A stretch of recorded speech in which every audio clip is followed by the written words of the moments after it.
যারা শহরে থাকো, গ্রামে খুব একটা যাতায়াত বা কানেকশান নেই, তারা আসলে গ্রামের কী ধরনের কী ব্যাপার ভালো করে তারা উপলব্ধি করতে পারে না। সিনেমায় হয়তো দেখেছো, তারা অ্যাকচুয়ালি গ্রামের রাস্তাঘাটে কীরকম অবস্থা থাকে, কীরকম ফাঁকা নির্জন। এবং এটা বেশি রাতও নয়, এটা 6:30 7টা বাজে হার্ডলি।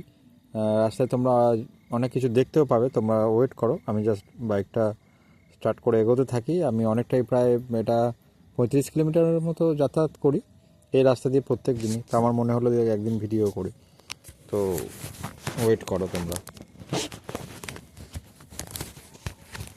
কী ধরনের কী পাওয়া যায়, কি আমি একটু মোবাইলটা সেট করে নিই। হ্যাঁ, এটা কিন্তু পুরো অন্ধকার দেখছো, এই দেখো পুরো আকাশের তারাও দেখা যাচ্ছে হয়তো। হ্যাঁ, বাইকের লাইটটা জ্বলছে। লাইটটা কীরকম হবে বলো? এই তো দেখো, বাইকটা স্টার্ট করে চলতে থাকবে।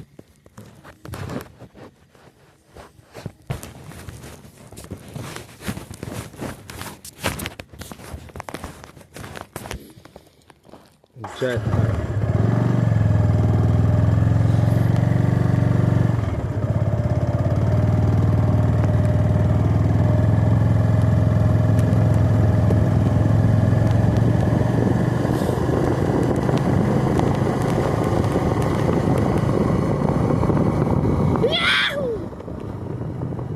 সরি।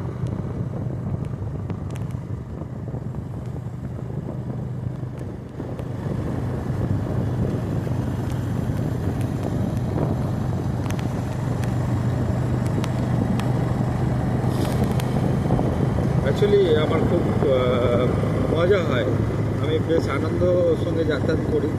যদিও রিস্ক থাকে রাস্তায়, কেন একদম জনশূন্য রাস্তা। এই কিছু কিছু জায়গা যেগুলো গ্রামের রাস্তার মধ্যে যে মোড়গুলো রয়েছে এক একটা গ্রাম প্রান্তে, তো সেখানে হয়তো কিছু লোকজন তুমি দেখতে পাবে এইভাবে। তারপর জাস্ট ওই জায়গাটা পেরিয়ে যাওয়ার পরে আবার যেমন কি তেমন সেই অন্ধকার আলো খেলা শুরু হবে।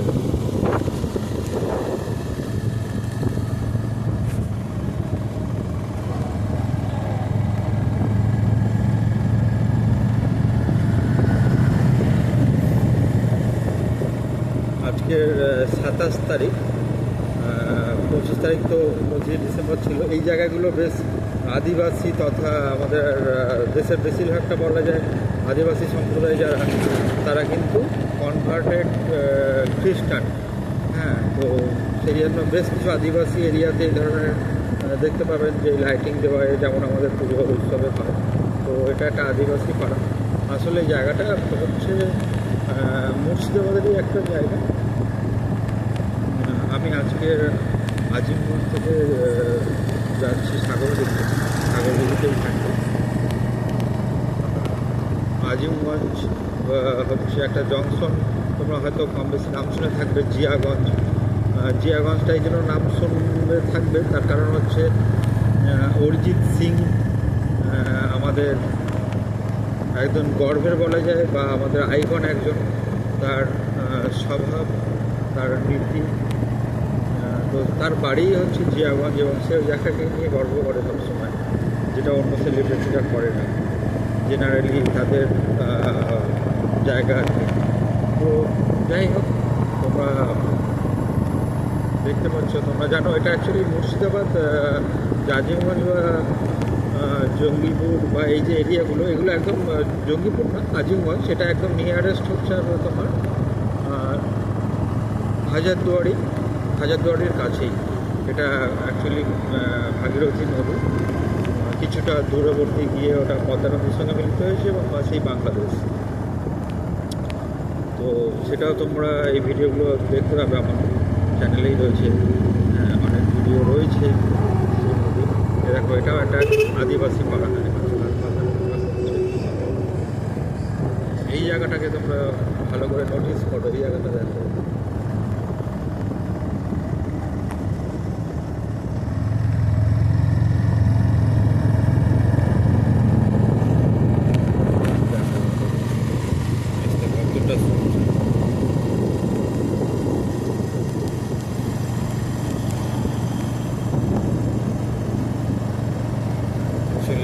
গাড়িটা যেখানে রেখেছি তাতে করে ভালো আসছে না বলে আমি দেখো আবার ট্রাক্টর আছে, ট্রাক্টরগুলো দেখে অ্যাকচুয়ালি তুমি বুঝতে পারবে না যেটা ট্রাক্টর না অন্য গাড়ি।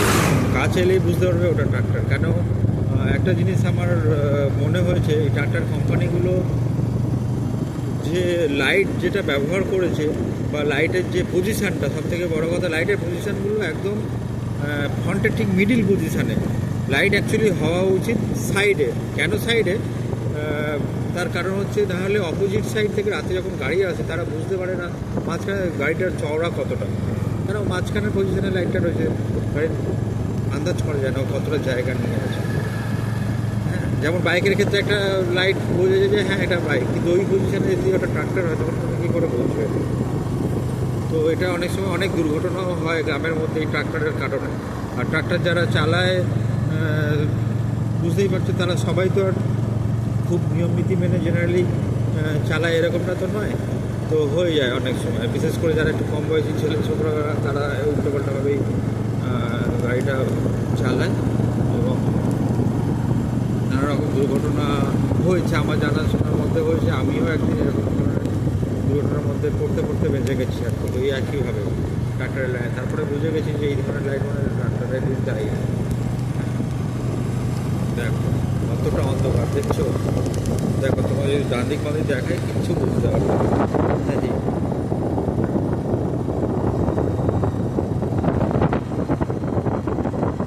ভিডিওটা একটু বড় হচ্ছে অ্যাকচুয়ালি, হয়তো সবাই অনেক সময় ধরে ভিডিওটা দেখবে এরকম না, কিন্তু যারা এটা দেখতে চাও হ্যাঁ তারা আশা করি কিছুটা সময় দিয়ে এটা জিনিসটা দেখবে। গ্রামে আর একটা জিনিস যেটা বলবো সেটা প্রায় সময় হয়ে থাকে, যদি একটু ওয়েট করো তোমরা হয়তো দেখতেও পেতে পারো। সেটা হচ্ছে প্রায় সময় শিয়াল শিয়াল এখানে মানে একেবারে কমন ব্যাপার। 4-6টা হ্যাঁ এরকম ঝাঁকে ঝাঁকে শিয়াল রাস্তায় থাকে। আমি যেমন হাই রোড দিয়ে যখন যাতায়াত করি প্রত্যেক দিনই প্রায় মানে যদি কথায় কথা 10 দিন যাতায়াত করি তো 10 দিনের মধ্যে 6 দিনই দেখতে পাই যে শিয়াল রাস্তার উপরে মানে পড়ে আছে, এরকম আর কি অ্যাক্সিডেন্ট হয়েছে গাড়ির সাথে। হাই রোডগুলোর ক্ষেত্রে বলছি। এখানে মুর্শিদাবাদের বুক চিরে চলে গেছে 34 নম্বর জাতীয় সড়ক, যেটা কিনা কলকাতা থেকে নদিয়া হয়ে মুর্শিদাবাদ হয়ে সোজা উত্তরবঙ্গ তথা জলপাইগুড়ি হ্যাঁ গিয়ে চলে, জলপাইগুড়ি থেকে এবারে বিভিন্ন জায়গা যেমন তুমি চাইলে আসাম যেতে পারছো, কোচবিহার আসাম, দার্জিলিং যেতে পারছো, সিকিম যেতে পারছো, গ্যাংটক।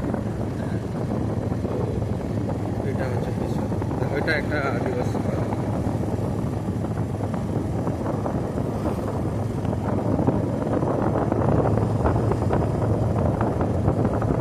থ্যাংক ইউ যারা তোমরা ভিডিওটা ধৈর্য ধরে দেখছো।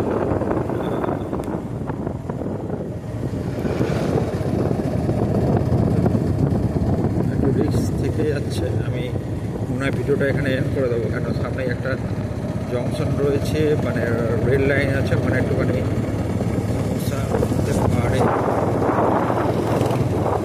এই সময় রাতের দিকে গাড়িগুলো তো খুব বাজে চলে আসছে, দেখতে পাচ্ছি সামনে একটা গাড়ি রয়েছে।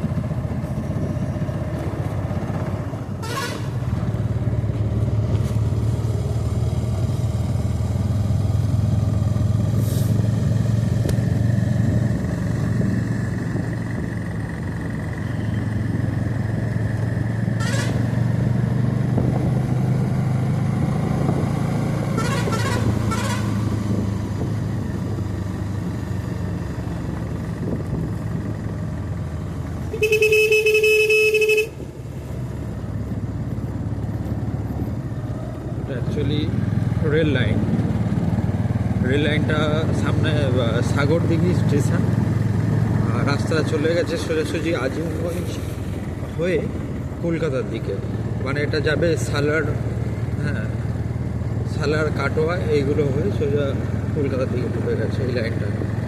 আর একদিকে এটা, আর একদিকে হচ্ছে এটা সোজা যাবে রামপুরহাট তারাপীঠ হয়ে হাওড়া। এটাও যাবে।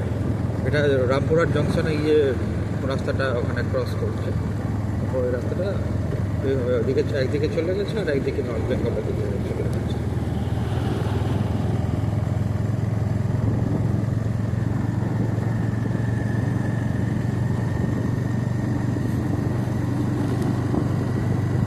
দেখি আমি গাড়িটাকে ওভারটেক করবো, কেন কি প্রচুর পরিমাণে ধুলো ওড়ে। দেখো গাড়িটা কোন দিকে যাবে, দেখো কোনো ইন্ডিকেটার নেই, কিছু নেই।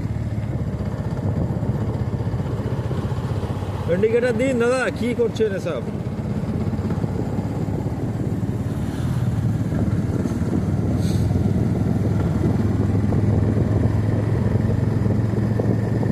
রাস্তাতে দেখে মানে রাত হয়ে গেলে রাস্তাটা সব নিজেদের মনে করে নেয়, পৈতৃক সম্পত্তি মনে করে নেয়। ও যেতে যেতে সাইড তো দিচ্ছিল না, তারপরে ও ডান দিকে যে গেল কোনো ইন্ডিকেটার নেই। ধরো আমি ডান দিক দিয়ে ওভারটেক করার হলে তো তখন সমস্যা হয় না। এরা গাড়ি ড্রাইভার হয়েও এদের এইসবগুলো জানে, তারপরে এইরকম। এখানেও শিয়াল দেখা যায় প্রায়। এটা অ্যাকচুয়ালি দুদিকেই বিশাল বড় মানে জমি, এগুলো চাষের জমি। এখানে গ্রাম কম, মাঝে মাঝে গ্রাম, আর বাকি বিঘে জমি, মানে যতদূর দেখা যায় পুরো জমি রয়েছে। তার মাঝখান দিয়ে গিয়ে রাস্তা, সে রেল লাইন হোক, হাই রোড হোক বা এই ধরনের। তোমরা বুঝতেই পারছো আমি প্রায় মোটামুটি 3-4 কিলোমিটার চালালাম গাড়ি। এটা একটা সাইড সিন দেখলে।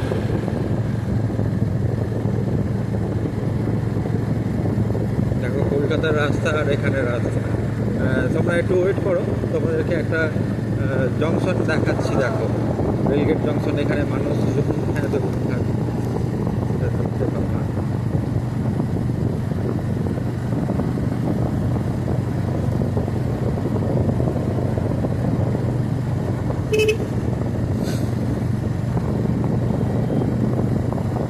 ঠান্ডা ভাই খুব একটা নেই। কি হলো এবারে শীতকালটা, অনেকবার আমরা ইউটিউবে দেখছিলাম যে এবছর নাকি খুব ঠান্ডা পড়বে, বঙ্গোপসাগরের নিচে কিছু একটা বরফ টরফের ব্যাপার হয়েছে, যদিও এসব বুঝি না। তো সেটা থেকে ভালো করেছিলাম ওদের খুব ঠান্ডা হবে। তো ওই ঠান্ডার কথা শুনেই ঠান্ডা লেগে যায় অনেকের, আমারও তাই লেগেছি। তো কিন্তু আলটিমেটলি দেখছি ঠান্ডায় হ্যাঁ মাঝখানে 2-3 দিন পড়েছিল সব দিকে সেটাই রয়েছে। তারপরে এখন আমরা প্রায় এসে গেছি।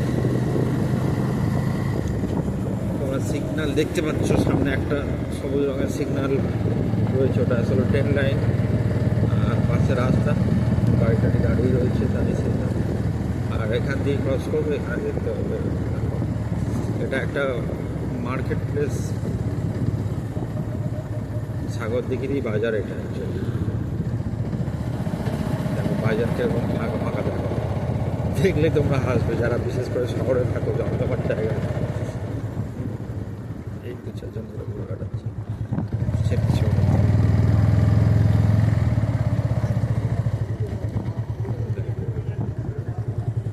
লেন ক্রস করা হলো। একটা রয়্যাল এনফিল্ড, রয়্যাল এনফিল্ড নয়,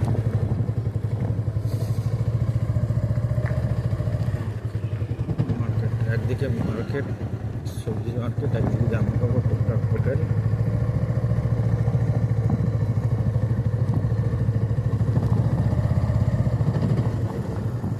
একটা জিনিস বলে দিই, এই গ্রামে কী হয়, বাজার ধরুন দূর তার কিছু নেই। আমি সাগর দিঘির কথা যদি বলি, এর নিয়ার বাই ডান দিক বাঁ দিক করে কোনো একদিকে হয়তো 15 কিলোমিটারের পরে বাজার, কোথাও 20-25 কিলোমিটার পরে বাজার। তো অত দূর থেকে লোক এখানে বাজারে আসে, মজার কথা হচ্ছে এটা। এখানে প্রত্যেকে কম বেশি সাইকেল আর বাইক তো আছেই। বাইক তো সবার নেই, সাইকেল তো আছেই সব বাড়িতে। সাইকেল নিয়েই বাড়িতে আসছে।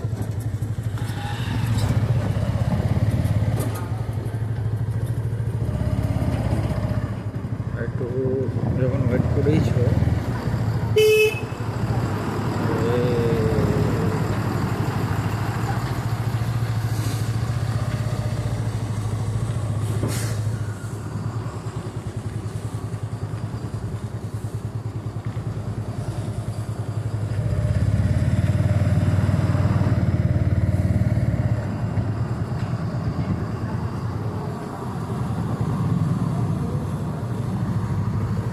আমার গাড়ির পিছনে প্রচুর ধুলো হয়।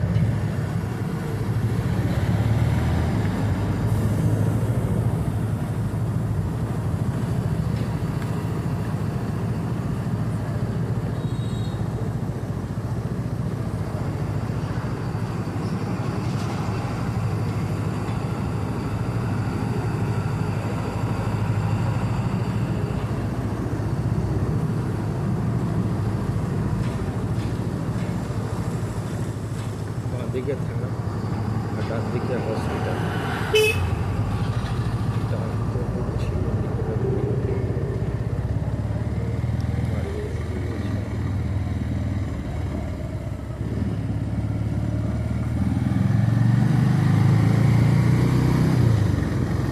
দশ মিটারের মধ্যে বাড়ি, 1 মিটার মতো।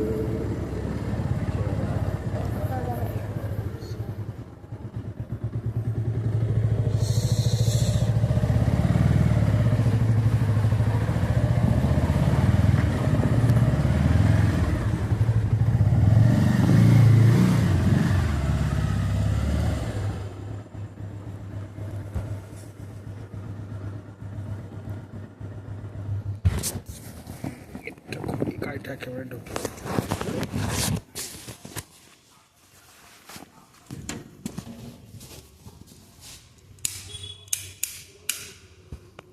থ্যাংক ইউ বন্ধুরা।